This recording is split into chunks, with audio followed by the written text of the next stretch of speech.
Morning everyone, મારું નામ સોરઠિયા સૃષ્ટિ છે અને મારું નામ એકલિયાણી છે. આજે અમે ટાઈપ્સ ઓફ એંગલ્સ એટલે કે ખૂણાઓના પ્રકારનો ચાર્ટ બનાવેલો છે, જે તમને ખૂણાઓના પ્રકાર સમજવા માટે ખૂબ જ ઉપયોગી થશે. ચાલો હવે આપણે સમજીએ. લઘુકોણ તે 90 અંશ કરતા નાનો હોય છે, એટલે કે 50 અંશ. કાટકોણ જે 90 અંશ એક્ઝેક્ટ 90 અંશનો હોય છે,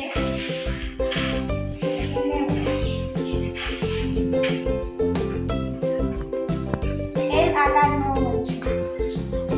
ગુરુકોણ તે 90 થી મોટો અને 180 થી નાનો. આ 90 થી મોટો અને 180 થી નાનો દર્શાવે છે. સરળ કોણ જે એક્ઝેક્ટ 180 અંશનો ખૂણો બનાવે છે.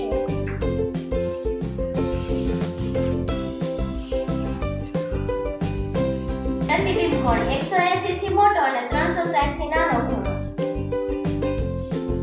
આ 180 થી મોટો દર્શાવે છે અને 360 થી નાનો. સંપૂર્ણ ખૂણો જે એક્ઝેક્ટ 360 અંશનો હોય છે.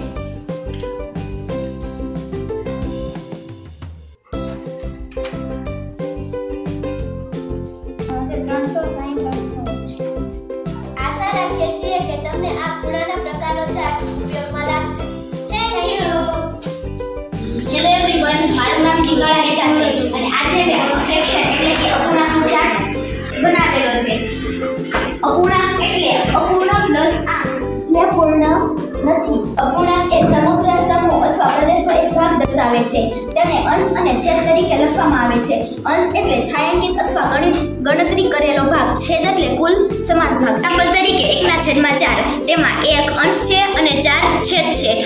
2/5 તેમાં 2 અંશ છે અને 5 છેદ છે. 3/7 3 અંશ છે અને 7 છેદ છે. 1/6 1 અંશ છે અને 6 છેદ છે. હવે ચાલો આપણે એક્ઝામ્પલથી સમજીએ. જેમ કે આ એક વળી છે અને તેમના હું 4 ભાગ કરું અને તેમાંથી મને એક ભાગ મળે, તો આપણે કુલ ભાગ છેદમાં લખીશું એટલે કે 4 અને મને મળેલ ભાગ અંશમાં લખીશું એટલે કે 1/4. મને 1/4 ભાગ મળ્યો, તો હવે કેટલો ભાગ બાકી રહેશે ચાલો આપણે જોઈએ. તો કુલ ભાગ હતા 4 અને બચેલા ભાગ હતા 3, તો 3/4 ભાગ બચ્યો. હવે મારે વર્તુળના ભાગ દર્શાવવા છે, તો 1/4 એટલે કુલ વર્તુળના ભાગ છે 4 અને એમાંથી મારે એક ભાગ દર્શાવવો છે, તો આ એક ભાગ દર્શાવવા ગયો. હવે આને 1/4 કહેવાશે. હવે આને આટલો છાयांकित કરું તો આને 2/4 એટલે કે અડધો ભાગ કહેવાશે. પછી આને આટલો છાयांकित કરું તો આને 3/4 એટલે કે પોણો ભાગ કહેવાશે.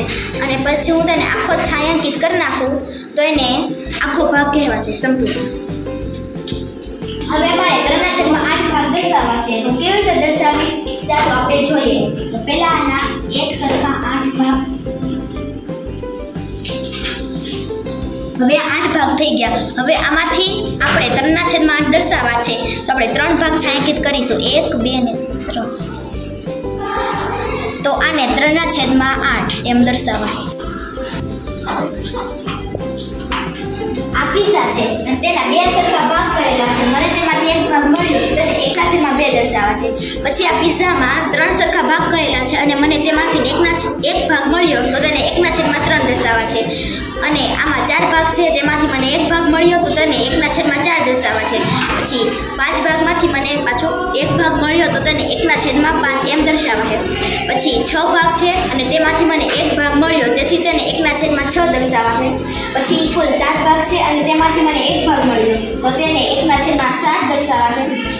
કુલ 8 ભાગ છે, તેમાંથી મને એક ભાગ મળ્યો, તેથી તેને 1/8 દર્શાવાશે. કુલ 9 ભાગ છે, તેમાંથી મને એક ભાગ મળ્યો, તેથી તેને 1/9 દર્શાવાશે. કુલ 10 ભાગ છે, તેમાંથી મને એક ભાગ મળ્યો, તેથી તેને 1/10 દર્શાવાશે. તે કુલ 11 ભાગ છે અને તેમાંથી મને એક ભાગ મળ્યો, તેથી તેમને 1/11 દર્શાવાય.